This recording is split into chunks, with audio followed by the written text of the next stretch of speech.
What's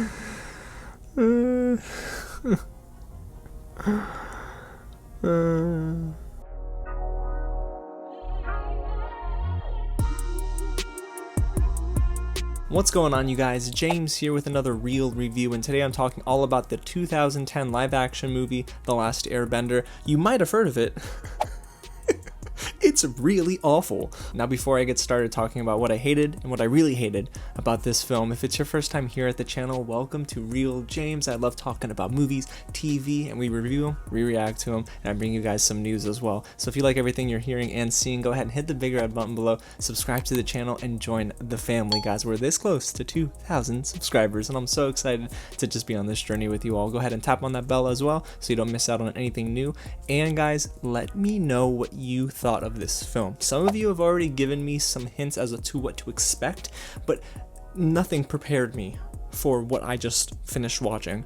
It is unreal how bad this movie is, so go ahead and get loud in the comments below and go ahead and like this video as well. Okay, so let's start from the top. This movie is directed and it's written by M. Night Shyamalan, a notoriously and critically panned director. He's not very good most of the time. There are some movies that I like, however. I don't hate him as a director. I love The Sixth Sense, I like Signs, and I really enjoyed Split. Now, everything else I can't really speak to because, hey, it's really not the greatest body of work. He's known for, unfortunately, not always hitting the mark with films, especially in his scripts.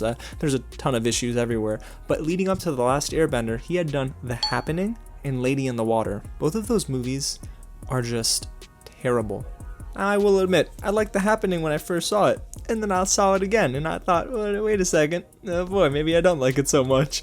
And the thing is, I guess studios, they trusted him with such a precious and beloved franchise as Avatar: The Last Airbender really is, and you know, I know now, that this series is among the best of the best. It is right up there with Breaking Bad and The Wire for me. But this movie made me angry. I haven't been this angry since Cats, okay? And it made me so mad because they got everything wrong. There's not one thing they got right. Okay, how about I just lead off with a positive? The only thing that I liked in this movie, for at least 10 minutes, was the fact that the lead, Noah Ringer, he did this a lot. Yeah. And it looked kind of cool because apparently he's a martial artist and not an actor. We'll talk about that soon. But okay, so let's get into what I hated about this movie. So immediately I was really turned off because I understand what they were trying to do. They're recreating the intro for the show, and it's okay, I get it, but the thing is, why was no narration happening until you got to this like never-ending scroll of text, and it's just the actress who plays Katara reading, and it sounds kind of long, and I'm like, oh, all right, why are we seeing this? Why are we just getting text? Okay, I guess this is the vision. I'm just gonna be along for the ride, and boy, it was the worst ride ever. And for a movie that had such a big budget like this, $150 million, it only made 131 point whatever in the US, so go figure. It didn't even make back its budget here. Now worldwide, okay, it made back its budget, but the thing is, this movie was doomed from the beginning. However, I figured, alright, let me go ahead and continue giving it a shot. Now, I don't really care too much for the Aang tattoos, but they're not that bad, I guess, and I mean, what's the worst that can happen here? And then they mispronounced the names of two of some of the most important characters in the entire series, Aang and Iroh, or whatever they said. It's Uncle Iroh and Aang. I mean, how do you mess that up? But honestly, it was purposeful. M. Night Shyamalan intentionally mispronounced the names of these characters. And maybe that's where we're going to start now, is that M. Night Shyamalan's script here and his direction is really worthless. It's just incredibly dense, it's shallow, and there's really no identity to anything that he does in this film. The one question I had as the end credits were rolling was, man, did M. Night Shyamalan even watch Avatar: The Last Airbender? Because the way this movie is written, the direction, the transitions from scene to scene and some important moments, it almost felt like somebody saw a trailer for the show and figured, let me Wikipedia some of these main characters and, you know what? Whatever. Screw the origin stories for everybody. Let's just get right into it and, you know, airbending and waterbending and, you know, earthbending, whatever. Let's just do it. You know, I figured if he would have approached this with some sort of delicacy, you know, that he would come to it and say, you know what? I'm going to respect the characters. I'm going to respect the fans and try not to mess things up. I get it. You know, film and TV are two different mediums. But you cannot tell me that you write these characters the way you do because you figured, let's be different. No, he just did it because he genuinely had no one telling him no. I'm pretty sure he had yes men everywhere, but what really sucks is I think some of the executive producers here were some of the showrunners, or at least they had a huge hand in the series. Did no one tell him no? Oh, okay, let's just move on. Now, one of the things I really love about Avatar: The Last Airbender is that it builds a certain foundation.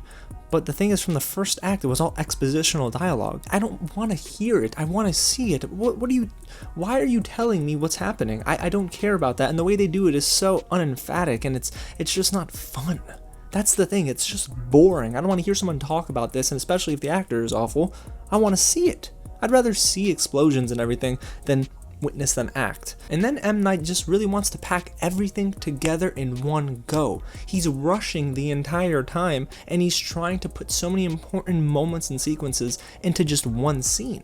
And I'm like, time out, dude. You have time here. Why are you not lingering on what needs to be lingered, but instead you want to, I don't know, do some really weird close-ups on people in like uninteresting conversations? Like, that's important to you? Why don't you just take time to just explore some of the elements in book one? Because, I mean, honestly, this was probably going to be the first of a trilogy. It opens with book one, water, so we understand that this is not the last film, at least it wasn't planned to be the last film. So why are we rushing? And then they pause for really dull conversations. My god, I have a headache. And back to the writing just a little bit. This is some of the worst dialogue I've seen in a big budget movie. I mean, goodness, there's one scene that I audibly laughed at where, let me read it here. I have something to tell you. What is it, Aang? Bruh, none of it was believable, and everything was so darn unnatural in this entire movie. And of course, the story really doesn't prop up any of these characters to feel important, but the thing is, it's not all about the writing. The acting here was really awful, guys. So let's get into the cast here. We'll go from top to bottom.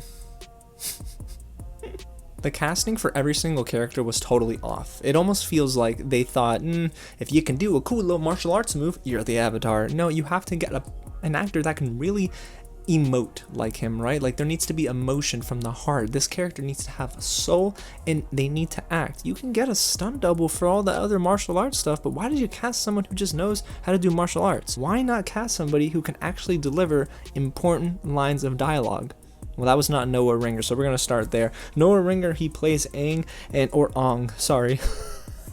He doesn't capture the innocence of the character and that really unique balance that the show portrays, which is confusion, compassion, and that carefree nature. I never got that from Noah Ryder. And I mean, he went on to do, I think, this like Aliens and whatever movie. It's the one that's directed by Jon Favreau, and I think it's Cowboys and Aliens. Yeah, that was the last movie he acted in. I guess for good reason, unfortunately. Then there's Dev Patel as Zuko, and I don't know how they pronounce his name correctly, but Dev Patel is a great actor, and man, what did he do? Did he just take a paycheck here? I mean, or was it really just the writing that put him in a corner? Or maybe a little bit of both. But yeah, he was just like there. Nicola Peltz as Katara never really gave me like leadership vibes. That's the thing, Katara is the glue of the crew for the entire seasons. Like books 1 through 3, she is the glue for everybody. And here, she was not stepping up. Like, even those really important epic moments were only feeling kind of epic because of the score. And you take out the score, it's just uninteresting, and that's the problem, is that none of her moments felt important. And then there's Jackson Rathbone as Sokka, who couldn't carry a moment for his life. I mean, yeah, he tried to be funny, he tried to provide levity to certain situations, but his comedic timing was awful. Maybe it's grown, I don't know, but in this movie, it was tragic. And then there's Shaun Toub as Uncle Iroh, or Iroh, whatever the heck. See, it's making me mad all over again. This was the wrong actor for this role. He might be a good actor, but this is the wrong person. Not only does he not even like fit the frame of Iroh, but he never actually felt like a main character. And maybe again, that is the writing, but the thing is, when he was given time to shine, he didn't shine at all. It was just like a flicker of light. And I'm like, dude, why are you performing like a supporting actor when your character is a main character, not only in the movie but also in the show? Like, just own it. And he never did. And then there's Cliff Curtis as Fire Lord Ozai. If you didn't tell me this was Fire Lord Ozai, I would not have known. I figured, okay, why does he look like a Roman general? Why is he just not intimidating. Like, none of his scenes felt like they had weight. Why did you reveal him in the worst way possible, too? You, in a conversation, like, Ozai is supposed to have this grand entrance, and you just ruined it. Like, he's just another soldier. I'll never forgive M. Night for that, you son of a gun. And then there's Summer Bashil as Azula, who's in the movie for 10 seconds, and almost felt like at that point, like, why even bother? Whatever. Alrighty, so let's move on to the actual characters themselves, their designs, and some iconic moments that were totally ruined in this movie. And starting at the top is my favorite character in the entire show, Prince Zuko, who looked like he just ate something that didn't agree with him and had a food allergy rash on the side of his face. Or maybe he just got scraped up, fell off his skateboard, I don't know. But you're gonna tell me that's the best they could have done with his face? No, that was just such a poor attempt, and it almost felt like they cut corners when your budget is 150 mil, bro. I get it, a lot of it's going to CGI, but you have to nail the essence of these characters. It was awful. And then one scene that really made me mad was, how in the heck did Katara and Sokka know how to fly on Appa? So they just appear, and they all of a sudden gain the trust of Appa? We don't see that. We're just expected to believe it. Bruh. Oh my gosh. Like, are you serious? Like, that's crazy. And then there are little bits of dialogue that really just blow my mind. Okay, your destinies are tied, Zuko. You're just gonna gloss over that. Like, the movie is just gonna let that be a thing. That is a very crucial moment in this series that you're just gonna skirt by. Okay, whatever. And we never see Zuko and Iroh train in the movie. I mean, what, Iroh just says, hey, use your chi to keep you warm, dude. And we're supposed to believe that they've trained already? Like, we haven't seen this. Like, again, expositional dialogue just makes me so angry. And in book 1, when Aang goes into the Avatar state, it's supposed to be so important and meaningful. But here, it just felt like he was on a bad acid trip. I'm like, dude, this is supposed to be a very, very important moment in this movie, or at least it should have been, and it wasn't. And all of a sudden this dragon spear comes out of nowhere, and it looks like that CGI was just awful. My goodness. And I don't know, Aang is trying to figure out what the heck to do to defeat the Fire Nation, and this is the dragon spirit's response. Use water, bro. He took all that energy, went to the lake to meditate, right? And that's what the dragon spirit says. It's just like, the water's your friend. Like, bro, come on, bro, come on. And then there's the blue spirit, you know, Zuko puts the mask on, and I knew what it was because I watched the show, but man, that is the worst fake hair I think I've ever seen in any movie. It looked terrible. And then there's all the bending sequences, earth, fire, water, air, and it just looked terrible. It really was uninspiring. And do not get me started with the relationships in this movie, because in book 1 of the show, you understand that they're building towards something special. The writers never strayed away from taking time with these characters, and I get it. You have an hour and a half, 2 hours of a film, you don't got much time. But the thing is, they portrayed many moments that were supposed to feel good, or, you know, feel sad. You were supposed to feel something, and I just felt anger in like the worst way possible. When Princess Yue and Sokka kiss at the end of the movie, nothing led up to that. We didn't see them spend time together, but Sokka said, hey, I love spending time with you. So we're supposed to assume that Princess Yue also loves, like, my mind is gonna explode. And the one thing I pointed out right away when I watched the show for the first time is that Aang has the special connection with creatures, and with Momo and Appa, those are his dudes. Okay, Momo's name is said once. Is Appa's name said at all? I don't think so.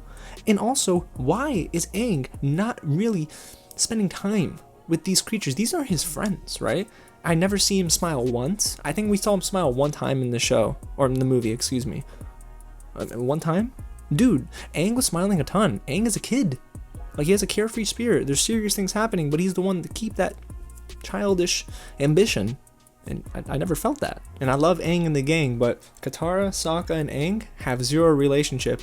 Oh, but don't worry. At the end of the movie, Katara takes a long 5-second look at Aang, and, you know, some dramatic music's playing in the background, and we're supposed to just anticipate the fact that maybe they'll get together, or maybe she has a certain affinity for him. But the thing is, in the show, Aang is actually the one to really kind of crush on Katara first. So why didn't that happen here? Why were there no relationships being explored? And don't get me started on Zuko and Iroh. That never happened. I don't get it. Alrighty, guys. So overall, I felt like I was never going to stop ranting. But overall, Last Airbender is not even arguably one of the worst movies I've seen. It is one of the worst movies I've seen. I think it's in the bottom 3 that I've seen in my lifetime. Not only is it a disservice to fans, but it's a disservice to the moviegoer. You know, when people spend their money and their time to watch a film, you expect something with effort. Even some of the worst films I've seen, they have a vision. There's a bit of direction. There's something there. It has an identity.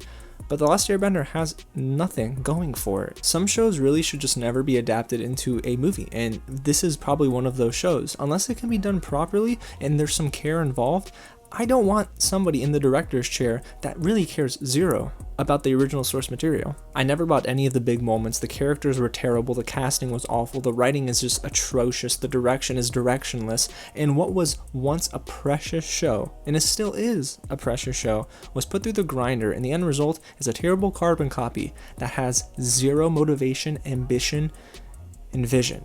The editing is awful, the sequencing of shots that never flows, honestly, and then the cinematographer here is the one who worked as DP for the Lord of the Rings trilogy, and he did this, The Lord of the Rings.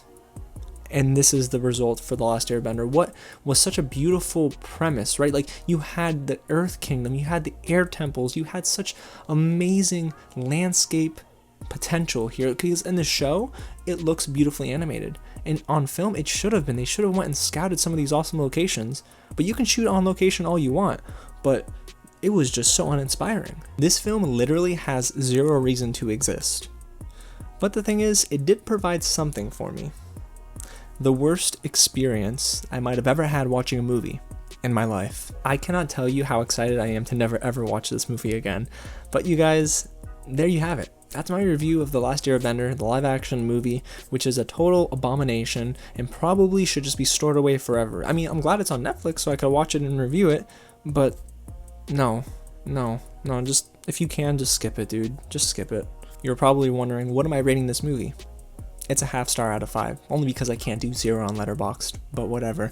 Hey guys, thanks so much for sticking with me on this journey. Now, listen, there's more to go. I got Legend of Korra to watch. I'm really excited for that one, so if you want to stick with me again for another ride through what's hopefully going to be a better series, go ahead and hit the big red button below and subscribe to the channel. Now tap on that bell, because you're going to want to get notified this week. I'm dropping reviews for Palm Springs and The Old Guard. Hulu and Netflix, they have been stepping it up, and I'm so thankful I get to watch these movies early. If you haven't already, go ahead and like this video and comment down below and let me know what you think of this live action movie. Yes, you're allowed to use angry emojis. Yes, you are. Alrighty guys, I'm gonna go cleanse my eyes out because I want to kind of forget what I just witnessed. So again, thanks so much for watching, and I'll catch you at the next screening. Bad idea.